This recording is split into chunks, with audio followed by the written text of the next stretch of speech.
ان دنوں ابو کی پوسٹنگ اسلام آباد میں ہو گئی تھی۔ میں یہاں آ کر خوش تھی۔ یہ خوبصورت اور صاف ستھرا ہرا بھرا علاقہ تھا جہاں ہم کو گھر ملا تھا۔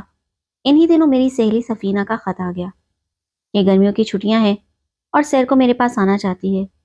بتاتی چلوں کہ میری امی دور کے رشتے سے اس کی پھوپھی ہوتی تھی، مگر وہ میری دل پسند سہیلی تھی۔ پنڈی میں اس نے 4 سال میرے ساتھ پڑھا تھا۔ اس دوران ہماری دوستی ہو گئی تھی۔ اس کے آنے کی خوشی سے نہال ہو رہی تھی۔ یہ باہر کی آمد کے دن تھے۔ میں نے اپنی 2-4 سہیلیوں کو بھی مدعو کر لیا کہ سفینہ کے ساتھ مری کی سیر کو جائیں گے تو مزہ آئے گا۔ اس کے آنے کے 1 دن بعد مری کی سیر کا پروگرام بن گیا، لیکن کس کے ساتھ جاتے؟ ابو آفس جاتے تھے اور بھائی راول پنڈی میں ٹریننگ کر رہے تھے۔ تب مجھے تایا زاد وقاص کا خیال آ گیا۔ ان کا گھر قریب ہی تھا۔ میں نے سوچا کہ تایا سے کہوں کہ وقاص کو بھیج دیں تاکہ ہم اس کے ساتھ مری جا سکیں۔ میں تایا کو فون کرنے ہی والی تھی کہ وقاص خود ہمارے گھر آ گیا۔ میں نے اس سے کہا، ہمارا ڈرائیور چھٹی پر ہے اور ہم کو مری جانا ہے۔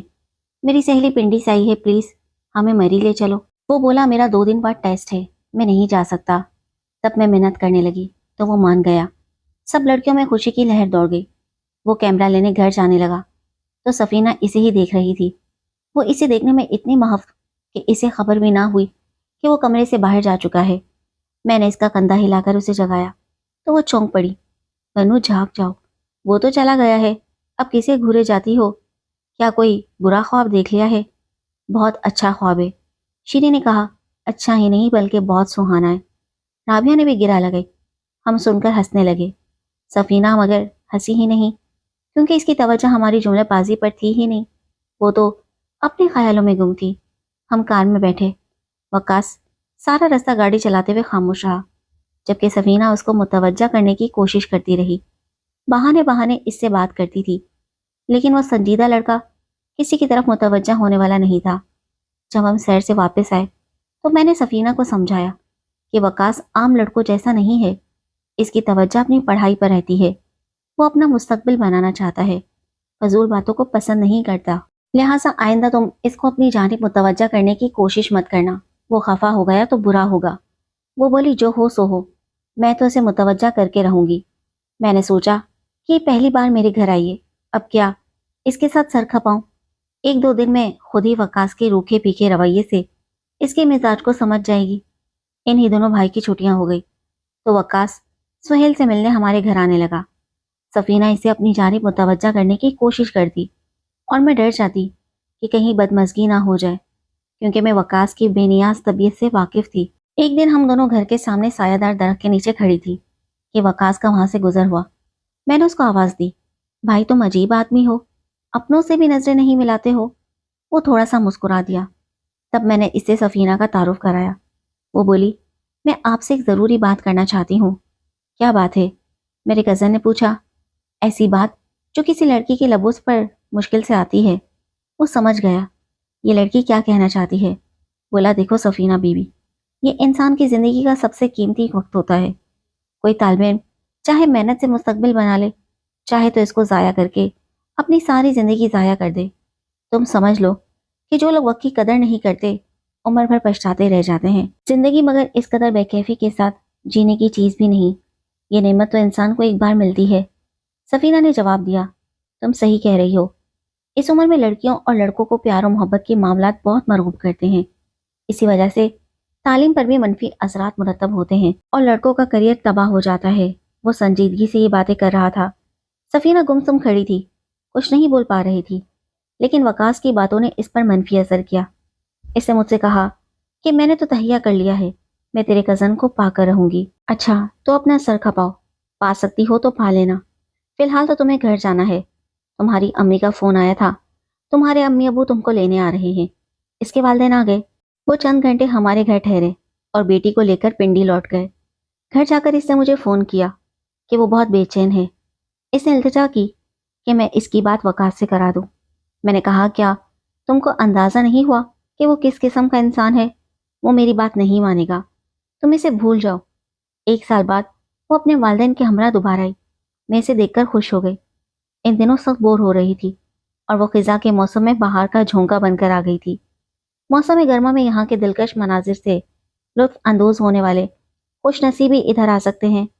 میں اکیلی تو سیر کو نہیں جا سکتی تھی، لیکن وہ جب آتی تو نظارے گویا خود آواز دے کر مجھ کو اپنی جانب بلانے لگتے تھے۔ ہم کھلے سبززاروں میں گھومتی پھرتی، میں خوش تھی، مگر پڑھاکو لوگوں کا ایسے موسم میں بھی برا حال تھا۔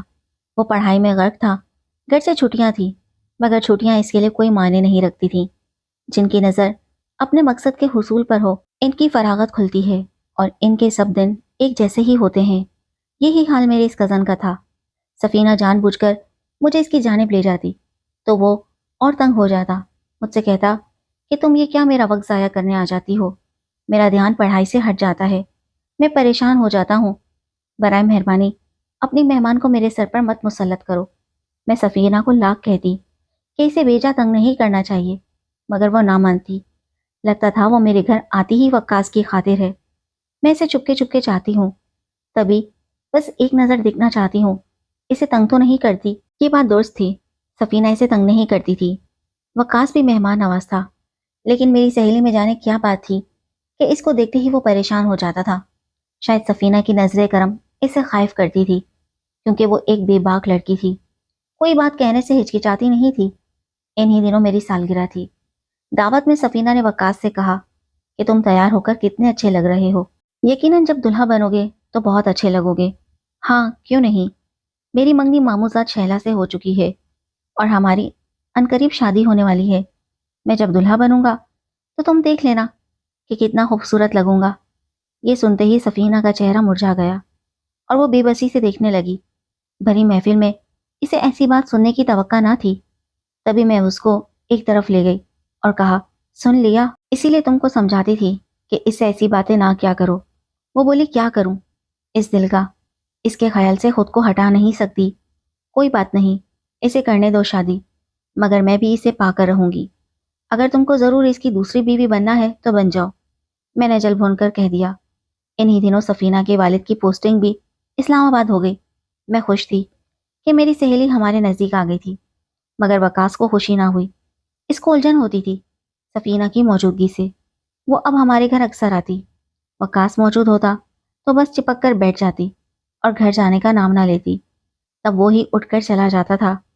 ایک دن سفینہ کے والد نے شادی کی بات چھیڑی تو میری سہیلی نے منہ پھاڑ کر کہہ دیا کہ میں شادی کروں گی تو صرف وقاص سے، آپ لوگ میرے لیے اور کوئی رشتہ تلاش نہ کرنا۔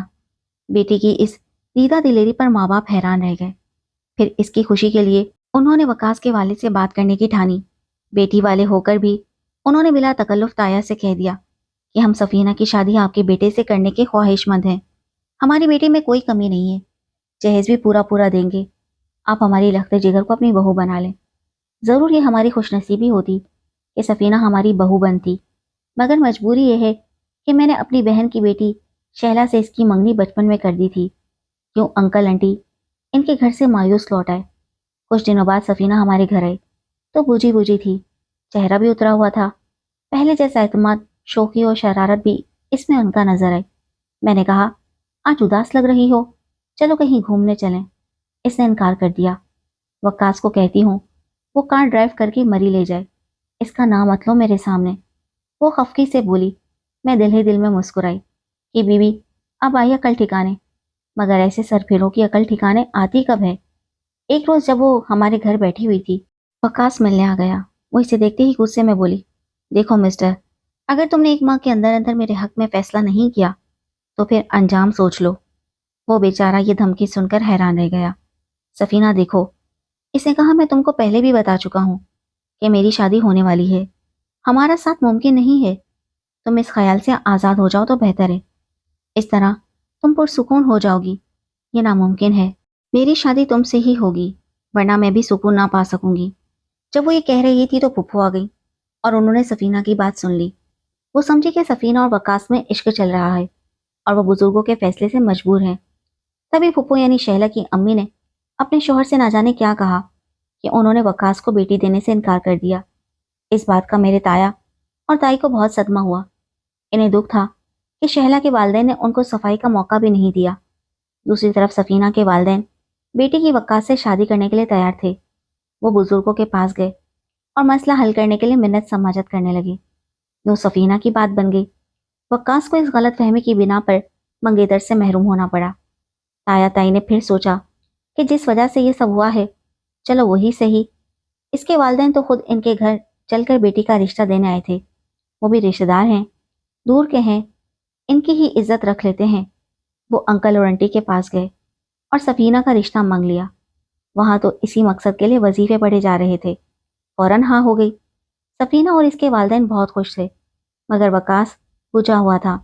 میں نے اس کو سمجھایا کہ یہ سب تقدیر کے کھیل ہیں، بنی ہوئی بات بگڑ گئی ہے اور جلد بازی کا مظاہرہ تمہاری منگیتر کے والدین کی طرف سے ہوا ہے۔ معاملے کی تصدیق کیے بغیر وہ آگ بگولا ہو گئے اور برسوں کا رشتہ پل بھر میں ختم کر ڈالا۔ تحمل والے لوگ ایسا نہیں کیا کرتے۔ یہ لوگ آگے بھی تمہاری زندگی میں چھوٹی چھوٹی باتوں پر پرابلم کریں گے۔ سوچ لو کہ یہ قدرت کی طرف سے ہوا ہے اور اچھا ہی ہوا ہے۔ سفینہ تم سے بہت محبت کرتی ہے، وہ ہر طرح سے تمہارا خیال بھی رکھے گی، وہ بھی کم خوبصورت نہیں ہے، وہ تمہارے لیے اچھی شریک حیات ثابت ہوگی۔ دوسری طرف سفینہ کا خوشی سے برا حال تھا، جیسے اس کی لاٹری نکل آئی ہو۔ وہ ہواؤں میں اڑ رہی تھی، کہتی تھی جسے چاہا وہ مل گیا، اب خدا سے کیا مانگوں۔ بالآخر وہ دن آ گیا جب وقاص دلہا بنا اور سفینہ کو اس کی دلہن بنا دیا گیا۔ میری سہیلی کو یقین نہ آتا تھا کہ وہ وقاص کی بیوی بن چکی ہے۔ وقاص ایک شریف و طبع لڑکا تھا، وہ اس کے ساتھ خوش رہنے لگا۔ دونوں اچھی صفات کے مالک تھے، لیکن میری دوست میں خرابی تھی کہ وہ کبھی کبھی خود پر عجیب موڈ طاری کر لیتی تھی اور شوہر کی محبت کا امتحان لیتی تھی۔ نت نئے سوالات سے وقاص کو پریشان کر ڈالتی تھی، مثلاً یہ کہ آپ کو اپنی منگیتر کی یاد تو نہیں آتی؟ کبھی کہتی کہ آپ کسی لڑکی کے ساتھ گھومتے پھرتے ہیں۔ وقاص قسمیں کھا کر یقین دلاتا کہ ایسی کوئی بات نہیں ہے۔ جب وہ قسمیں کھا رہا ہوتا تو وہ بہت خوش ہوتی اور یہ باتیں اسے مطمئن کرتی، لیکن چند دنوں کے لیے۔ کچھ روز بعد پھر اسی کیفیت میں مبتلا ہو کر پھر سے اسی قسم کے سوالات کرنا شروع کر دیتی۔ اس صورتحال سے وقاص بہت پریشان رہنے لگا۔ وہ جتنا پریشان ہوتا، سفینہ اتنی ہی ملحوظ ہوئی۔ وقاص اپنی صفائی پیش کرتے کرتے چڑچڑا ہو گیا۔ ایک روز جب سفینہ اس کو اٹھ پٹانگ سوالات سے پریشان کر رہی تھی تو وہ چیخ اٹھا، بولا کہ خبردار، اب اگر تم نے مجھ پر الزام تراشی کی، میں ہمیشہ کے لیے تمہیں اور اس گھر کو چھوڑ کر چلا جاؤں گا۔ ان کی شادی کو 2.5 سال ہو چکے تھے، اللہ نے ایک چاند سی بیٹی بھی دے دی تھی، مگر سفینہ اپنی عادت سے باز آنے والی کب تھی۔ ایک دن پھر اسے دورہ پڑا۔ اس روز وقاص دفتر سے تھکا ہوا آیا تھا۔ اس سے گھر میں قدم رکھا ہی تھا کہ سفینہ نے پھر سے وہی باتیں شروع کر دی۔ آج کیوں دیر سے آئے ہو؟ دیکھ رہی تھی کہ صبح خاص طور پر تیار ہو کر گئے تھے، پرفیوم بھی لگایا تھا، کس سے ملنے گئے تھے؟ کون ہے وہ؟ مجھے بھی بتاؤ نا۔ وقاص اس وقت کسی کاروباری پریشانی میں تھا۔ بیوی کے ان سوالات نے اسے اور پریشان کر دیا۔ اس نے چلا کر کہا، ہاں ہاں میری ہے کوئی محبوبہ، ملنے جاتا ہوں روز۔ میں اس سے کہوں کیا کر لو گی؟ جو بگاڑ سکتی ہو بگاڑ لو۔ میں اس سے ملتا ہوں اور آئندہ بھی ملوں گا۔ تم کو رہنا ہے رہو، نہیں تو اپنے مائکے چلی جاؤ اور میری جان چھوڑو۔ ہمیشہ وہ قسمیں کھا کر پیار سے اس کے ساتھ محبت کا اقرار کرتا تھا، مانتا تھا، مگر آج بات الٹی ہو گئی۔ وہ شوہر کے اس رویے پر ہکا بکا رہ گئی۔ آج وقاص پر یہ جانی کیفیت طاری ہو گئی تھی۔ وہ اس کا سامان اٹھا اٹھا کر پھینک رہا تھا۔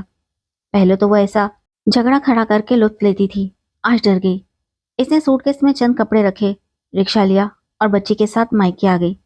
وقاص نے اسے نہیں روکا۔ والدین نے سمجھایا کہ سفینہ، قصور تمہارا ہے۔